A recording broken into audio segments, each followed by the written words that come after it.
একটা কথা আজকে না বললে পারছি না। মানে আমরা কেউ আছি যে আমরা নিজের প্রশংসা কিন্তু আমরা নিজেরাই করি।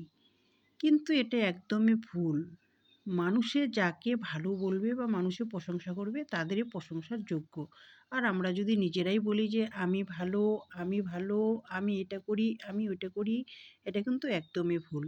লোকে যাকে ভালো বলে ভালো সেই হয়, নিজেকে যে ভালো বলে বোকা সেই রয়।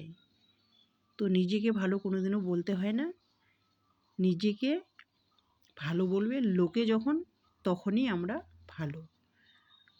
নিজের প্রশংসা নিজেই করে, কি আর করব বলো? তো এইটাই আর কি। অনেক দিন থেকে দেখছি অনেক লোক আসে, মানে সবসময় শুনে থাকি, কিছু বলি না, কিন্তু আজকে ভিডিওর মাধ্যমে একটু প্রকাশ করলাম। নিজেকে যেই ভালোবাসে, ভালোবাসে।